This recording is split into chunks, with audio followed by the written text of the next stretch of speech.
ಮಾಡಿದ್ದಾರೆ. ಇನ್ನು ನೂತನ ಸಚಿವರಿಗೆ ಈಗ ಖಾತೆಯನ್ನ ಹಂಚಿಕೆ ಮಾಡಲಾಗಿದೆ.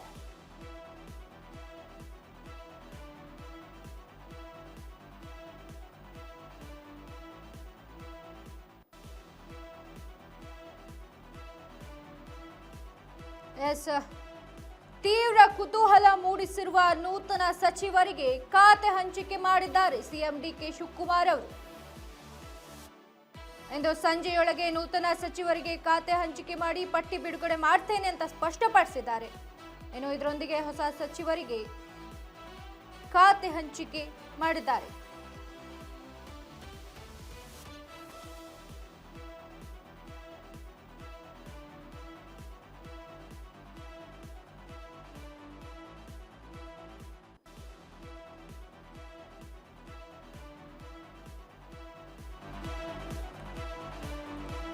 ಸಂತೋಷ್ ಲಾಡ್ ಅವರಿಗೆ ಮತ್ತೆ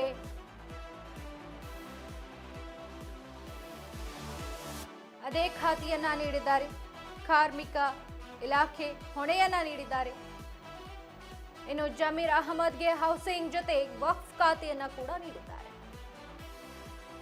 ಇನ್ನು ಬಸಂತಪ್ಪಗೆ ಬಂದರು ಮತ್ತು ಮೀನುಗಾರಿಕೆ ಖಾತೆ, ಹಾಗೆ ಇನ್ನು ಮಧು ಬಂಗಾರಪ್ಪ ಅವರಿಗೆ ಮತ್ತೆ ವಾಪಸ್ ಪ್ರಾಥಮಿಕ ಶಿಕ್ಷಣ ಖಾತೆಯನ್ನ ನೀಡಿದ್ದಾರೆ.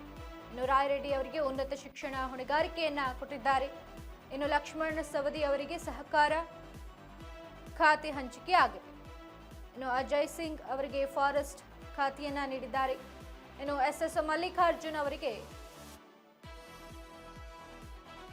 ಗಣಿ ಮತ್ತು ಭೂ ವಿಜ್ಞಾನ ಖಾತೆಯನ್ನ ಹಂಚಲಾಗಿದೆ.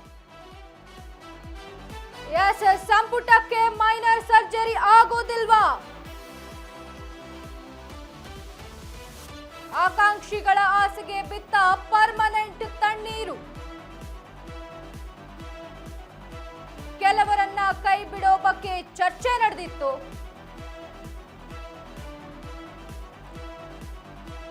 ಅಸಮಾನಿತರಲ್ಲಿ ಕೆಲವರಿಗೆ ಸ್ಥಾನ ಕೊಡೋ ಚರ್ಚೆ ಇತ್ತು.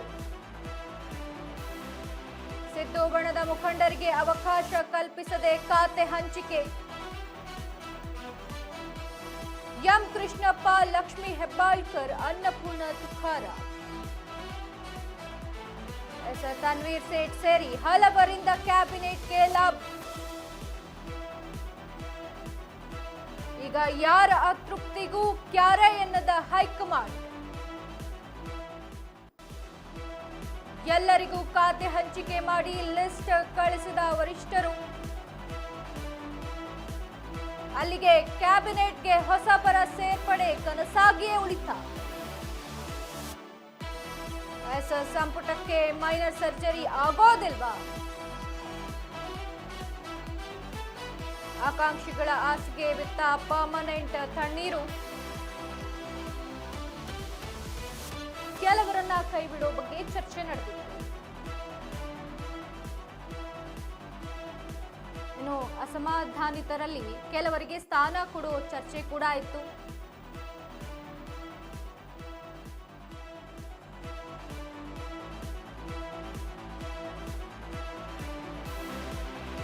ಸಿದ್ದು ಬಣದ ಮುಖಂಡರಿಗೆ ಅವಕಾಶ ಕಲ್ಪಿಸದೆ ಖಾತೆ ಹಂಚಿಕೆ ಮಾಡಿದ್ದಾರೆ. ಎಂ ಕೃಷ್ಣಪ್ಪ, ಲಕ್ಷ್ಮೀ ಹೆಬ್ಬಾಳ್ಕರ್, ಅನ್ನಪೂರ್ಣ ತುಕಾರಾಂ, ತನ್ವೀರ್ ಸೇಠ್ ಸೇರಿದಂತೆ ಹಲವರಿಂದ ಕ್ಯಾಬಿನೆಟ್ಗೆ ಲಾಭ. ಈಗ ಯಾರ ಅತೃಪ್ತಿಗೂ ಕ್ಯಾರೆ ಅಂತಿಲ್ಲ ಹೈಕಮಾಂಡ್. ಎಲ್ಲರಿಗೂ ಖಾತೆ ಹಂಚಿಕೆ ಮಾಡಿ ಲಿಸ್ಟ್ ಕಳಿಸಿದ ವರಿಷ್ಠರು. ಅಲ್ಲಿಗೆ ಕ್ಯಾಬಿನೆಟ್ಗೆ ಹೊಸಬರ ಸೇರ್ಪಡೆ ಕನಸಾಗಿಯೇ ಉಳಿತ. ಹಾಗಾದ್ರೆ ಸಂಪುಟಕ್ಕೆ ಮೈನರ್ ಸರ್ಜರಿ ಆಗೋದಿಲ್ವಾ? ಇನ್ನು ಆಕಾಂಕ್ಷಿಗಳ ಆಸೆಗೆ ಬಿತ್ತ ಪರ್ಮನೆಂಟ್ ತಣ್ಣೀರು. ಇನ್ನು ಕೆಲವರನ್ನ ಕೈ ಬಿಡೋ ಬಗ್ಗೆ ಚರ್ಚೆ ಕೂಡ ನಡೆದಿತ್ತು. ಅಸಮಾಧಾನಿತರಲ್ಲಿ ಕೆಲವರಿಗೆ ಸ್ಥಾನ ಕೊಡೋ ಕೂಡ ಚರ್ಚೆಯಾಗಿತ್ತು. ಇನ್ನು ಸಿದ್ದು ಬಣದ ಮುಖಂಡರಿಗೆ ಯಾವುದೇ ಅವಕಾಶ ಕಲ್ಪಿಸದೆ ಖಾತೆಯನ್ನ ಹಂಚಿಕೆ ಮಾಡಲಾಗಿದೆ. ಇನ್ನು ಎಂ ಕೃಷ್ಣಪ್ಪ, ಲಕ್ಷ್ಮೀ ಹೆಬ್ಬಾಳ್ಕರ್, ಅನ್ನಪೂರ್ಣ ತುಕಾರಾಂ, ತನ್ವೀರ್ ಸೇಠ್ ಸೇರಿದಂತೆ ಹಲವರಿಂದ ಕ್ಯಾಬಿನೆಟ್ಗೆ ಲಾಭ.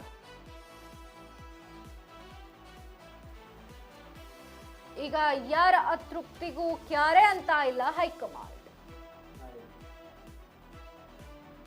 ಎಲ್ಲರಿಗೂ ಖಾತೆ ಹಂಚಿಕೆ ಮಾಡಿ ಲಿಸ್ಟ್ ಕಳಿಸಿದ ವರಿಷ್ಠರು. ಅಲ್ಲಿಗೆ ಕ್ಯಾಬಿನೆಟ್ಗೆ ಹೊಸಬರ ಸೇರ್ಪಡೆ ಕನಸಾಗೆ ಉಳಿತ. ಸಂಪುಟಕ್ಕೆ ಮೈನರ್ ಸರ್ಜರಿ ಆಗೋದಿಲ್ವಾ ಹಾಗಾದ್ರೆ? ಆಕಾಂಕ್ಷಿಗಳ ಆಸೆಗೆ ಬೆತ್ತ ಪರ್ಮನೆಂಟ್ ತಣ್ಣೀರು. ಕೆಲವರನ್ನ ಕೈ ಬಿಡೋ ಬಗ್ಗೆ ಚರ್ಚೆ ಕೂಡ ನಡೆದಿತ್ತು. ಇನ್ನು ಚಲುವರಾಯಸ್ವಾಮಿಗೆ ಹಳೆ ಕೃಷಿ ಖಾತೆ ವಾಪಸ್ ನೀಡಲಾಗಿದೆ.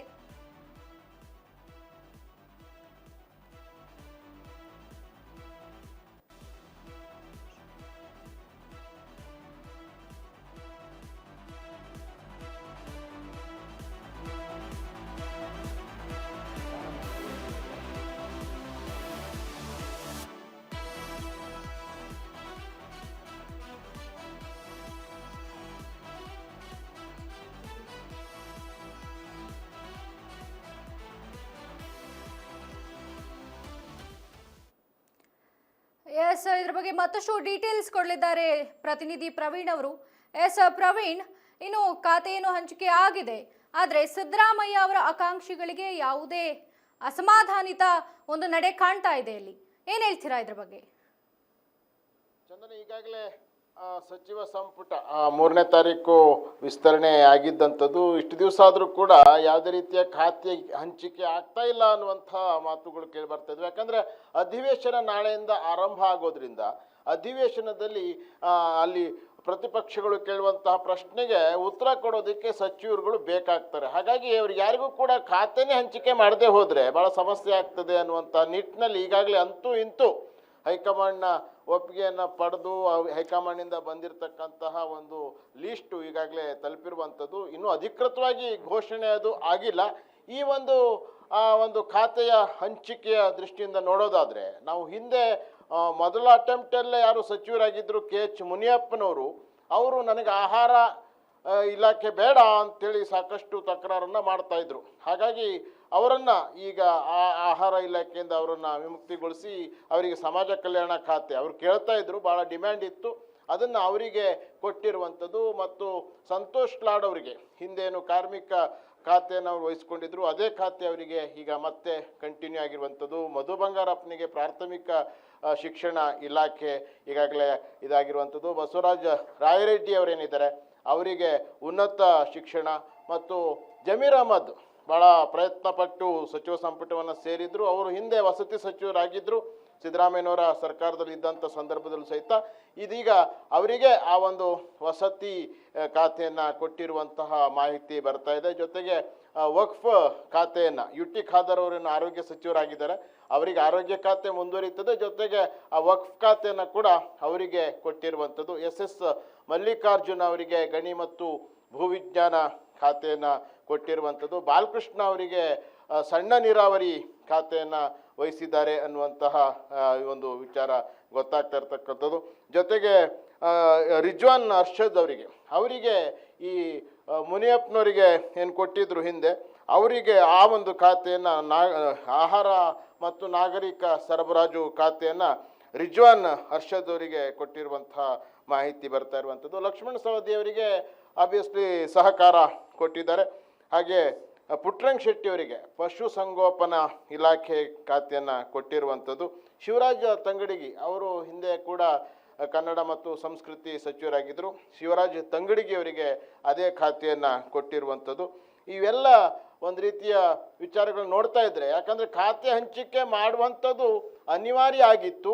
ಯಾಕಂದರೆ ಅಧಿವೇಶನ ಆರಂಭ ಆಗೋದಕ್ಕಿಂತ ಮುಂಚೆ ಇದಕ್ಕಿಂತ ಮೊದಲು ಬಹಳ ಬಿಸಿ ಬಿಸಿ ಚರ್ಚೆ ನಡೀತಾ ಇದ್ದದ್ದು. ಏನಕ್ಕೆ ಅಂತಂದರೆ, ಒಂದಿಷ್ಟು ಜನ ಸಚಿವರ ಕೈಯಿಂದ ರಾಜೀನಾಮೆಯನ್ನು ಕೊಡಿಸಿ ಯಾರು ತುಂಬ ಅಸಮಾಧಾನರಾಗಿ ರೆಬೆಲ್ ಆಗಿಬಿಟ್ಟಿದ್ದಾರೆ, ರಾಜೀನಾಮೆ ಕೊಟ್ಟು ಹೋಗ್ಬಿಡ್ತೇವೆ ಅನ್ನುವಂಥ ಮಾತುಗಳನ್ನ ಹೇಳ್ತಾ ಇದ್ದಾರೆ. ಅಂಥವ್ರಿಗೆಲ್ಲ ಸಮಾಧಾನ ಮಾಡೋದಕ್ಕೆ ಈಗಿರ್ತಕ್ಕಂತಹ ಸಚಿವ ಸಂಪುಟಕ್ಕೆ ಒಂದು ಸರ್ಜರಿ ಮಾಡಿ ಆ ಸ್ಥಾನವನ್ನು ಬೇರೆ ಬೇರೆ ಕೊಡ್ತಾರೆ ಅನ್ನುವಂಥದ್ದು. ಅದ್ರ ಬಹಳ ಮುಖ್ಯವಾಗಿ ಕೃಷ್ಣಪ್ಪನವರಿಗೆ ವಿಜಯನಗರದ ಶಾಸಕರಾದಂತಹ ಕೃಷ್ಣಪ್ಪನವರಿಗೆ ಬಾಲಕೃಷ್ಣ ಅವ್ರ ಹತ್ರ ರಾಜೀನಾಮೆ ಕೊಡಿಸಿ ಆ ಸ್ಥಾನವನ್ನು ಕೃಷ್ಣಪ್ಪನವರಿಗೆ ಕೊಡ್ತಾರೆ ಅನ್ನುವಂತಹ ಮಾತುಗಳು ಕೇಳಿಬರ್ತಾ ಇದ್ವು. ಮತ್ತು ಮಹಿಳೆಯರಿಗೆ ಇನ್ನೂ ಕೂಡ 19 ಸ್ಥಾನ ಇದ್ದಂಥ 20 ಸ್ಥಾನದಲ್ಲಿ 19 ಸ್ಥಾನವನ್ನು ಭರ್ತಿ ಮಾಡಿದರು. ಅದರಲ್ಲಿ ಮಹಿಳೆಯರಿಗೆ ಸ್ಥಾನಮಾನ ಕೊಡುವಂಥ ನಿಟ್ಟಿನಲ್ಲಿ ಬೇರೆ ಬೇರೆ ರೀತಿಯ ವಿಚಾರಗಳು ಚರ್ಚೆಗಳು ಸಹಿತ ನಡೀತಾ ಇದ್ದದ್ದನ್ನು ನಾವು ಇಲ್ಲಿ ಗಮನಿಸ್ಬೋದು. ಅದರಲ್ಲೂ ಈ ನಾಗೇಂದ್ರ ವಿಚಾರದಲ್ಲಿ ಭಾರಿ ದೊಡ್ಡ ಒಂದು ಇದು ನಡೀತಾ ಇರತಕ್ಕಂಥದ್ದು. ಈಗಾಗಲೇ ವಿರೋಧ ಪಕ್ಷದವರು ಹೇಳಿದ್ದಾರೆ, ನಾಗೇಂದ್ರ ಅವರಿಗೆ ರಾಜೀನಾಮೆ ಕೊಡಿಸ್ದೋರ್ತು ನಾವು ಸದನ ನಡೆಯೋದಕ್ಕೆ ಬಿಡೋದಿಲ್ಲ ಅನ್ನುವಂಥ ಎಚ್ಚರಿಕೆಯನ್ನು ಕೊಟ್ಟಿರುವಂಥದ್ದನ್ನು ನಾವು ಈಗ ಗಮನಿಸ್ಬೋದು. ಇವೆಲ್ಲ ಅದರ ನಡುವೆ ಈಗ ಒಂದು ಖಾತೆ ಹಂಚಿಕೆಯನ್ನು ಮಾಡಿ ಈಗ ಒಂದು ಪಟ್ಟಿಯನ್ನು ಬಿಡುಗಡೆ ಮಾಡಿರುವಂಥದ್ದು. ಈ ಖಾತೆ ಹಂಚಿಕೆ ಆಗಿದ್ದರಿಂದ ಏನು ಗೋಚರ ಆಗ್ತಾ ಇದೆ ಅಂತಂದರೆ, ಈ ಸರ್ಜರಿ ಮಾಡುವಂಥದ್ದು ಸದ್ಯಕ್ಕೆ ದೂರದ ಮಾತು ಅನ್ನುವಂಥದ್ದು. ಯಾಕಂದರೆ ಖಾತೆ ಹಂಚಿಕೆ ಆಗ್ಬಿಡ್ತು ಅಂದರೆ ಇಷ್ಟು ದಿವಸ ತಡ ಆಗಿದ್ದ ಕಾರಣನೇ ಸರ್ಜರಿ ಮಾಡ್ತಾರೆ ಅನ್ನುವಂಥ ವಿಚಾರಕ್ಕೋಸ್ಕರವಾಗಿ ಇಷ್ಟು ಡಿಲೇ ಆಗಿತ್ತು. ಯಾಕಂದರೆ 3ನೇ ತಾರೀಕಿಗೆ ಇವರೆಲ್ಲ ಪ್ರಮಾಣ ವಚನ ಸ್ವೀಕಾರ ಮಾಡಿದರು. ಅದಾಗ ಒಂದು 2-3 ದಿವಸದಲ್ಲೇ ಖಾತೆ ಹಂಚಿಕೆ ಆಗಬೇಕಾಗಿತ್ತು. ಆದರೆ ಅದು ಆಗಿರಲಿಲ್ಲ. ಯಾಕೆ ಅಂತಂದರೆ ಸರ್ಜರಿ ಆಗ್ತದೆ ಅನ್ನುವಂಥದ್ದು. ಸುರ್ಜೇವಾಲಾ ಅವರು ಕೂಡ ಈ ಮಾತನ್ನು ಹೇಳಿದ್ರು. ಹೌದು, ತಪ್ಪಾಗಿದೆ, ಅದನ್ನು ಸರಿಪಡಿಸ್ತೇವೆ ಅನ್ನುವಂಥ ಮಾತನ್ನು ಹೇಳಿದ್ದನ್ನು ಕೂಡ ನಾವು ಇಲ್ಲಿ ಗಮನಿಸ್ಬೋದು. ಹಾಗಾಗಿ ಇದು ದೆಹಲಿ ಯಾತ್ರೆ ಎಲ್ಲ ನಡೀತಲ್ಲ, ಅದೆಲ್ಲ ನಾವು ನೋಡಿದ್ದೇವೆ. ಆ ಸಂದರ್ಭದಲ್ಲಿ ಸರ್ಜರಿ ಆಗುವಂಥ ಸಾಧ್ಯತೆಗಳು ಭಾಳ ಇದ್ದಾವೆ ಅನ್ನುವಂಥ ಮಾತುಗಳು ಕೇಳಿ ಬರ್ತಾ ಇದ್ವು. ಆದರೆ ಈ ಖಾತೆ ಹಂಚಿಕೆ ಆಗಿರೋದ್ರಿಂದ, ಅದರಲ್ಲೂ ಸಿದ್ದರಾಮಯ್ಯನವರ ಬಣ ನೀವು ಆರಂಭದಲ್ಲೇ ಕೇಳಿದ್ರಿ, ಸಿದ್ದರಾಮಯ್ಯನವರ ಒಂದಿಷ್ಟು ಜನ ಅನುಯಾಯಿಗಳಿಗೆ ನಮಗೆ ಅಲ್ಲಿ ಸ್ಥಾನಮಾನ ಸಿಕ್ಕಿಲ್ಲ ಅನ್ನುವಂಥ ಅಸಮಾಧಾನ, ಮಾಜಿ ಮುಖ್ಯಮಂತ್ರಿಗಳಾದ ಸಿದ್ದರಾಮಯ್ಯನವರು ಮೌನಕ್ಕೆ ಜಾರಿ ಇರುವಂಥದ್ದು, ಅದೆಲ್ಲ ಬೆಳವಣಿಗೆಗಳು ಕೂಡ ನಡೆದಿದ್ದಾವೆ. ಆದರೆ ಅದೆಲ್ಲರನ್ನೂ ಸಮಾಧಾನ ಮಾಡುವಂಥ ನಿಟ್ಟಿನಲ್ಲಿ ಏನೋ ಒಂದು ಸರ್ಜರಿ ಆಗ್ತದೆ ಅನ್ನುವಂತಹ ನಿರೀಕ್ಷೆ ಇತ್ತು. ಅದು ಈಗ ಆಗದೇ ಇರುವಂಥದ್ದು ಗೋಚರ ಆಗ್ತದೆ. ಅಜಯ್ ಸಿಂಗ್ ಅವರಿಗೆ ಅರಣ್ಯ ಖಾತೆಯನ್ನು ಕೊಟ್ಟಿರುವಂಥದ್ದನ್ನು ಕೂಡ ನಾವಿಲ್ಲಿ ಗಮನಿಸಬಹುದಾಗಿದೆ. ಚಂದನ. ಎಸ್ ಪ್ರವೀಣ್ ಅವರೇ, ಧನ್ಯವಾದ ನಿಮ್ಮೆಲ್ಲ ಮಾಹಿತಿಗಾಗಿ.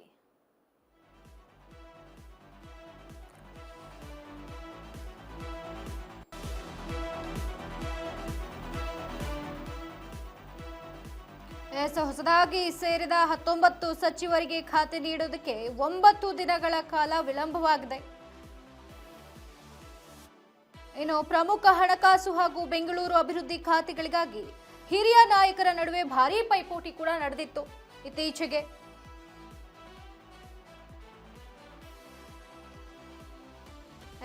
ದೆಹಲಿಯಲ್ಲಿ ಎಐಸಿಸಿ ಅಧ್ಯಕ್ಷ ಮಲ್ಲಿಕಾರ್ಜುನ್ ಖರ್ಗೆ, ರಾಹುಲ್ ಗಾಂಧಿ ಮತ್ತು ಕೆಸಿ ವೇಣುಗೋಪಾಲ್ ಅವರೊಂದಿಗೆ ನಡೆದ ಸುದೀರ್ಘ ಸಭೆಯ ನಂತರ ಈಗ ಅಧಿಕೃತವಾಗಿ ಇಲಾಖೆಗಳನ್ನು ಹಂಚಿಕೆ ಮಾಡಿದ್ದಾರೆ.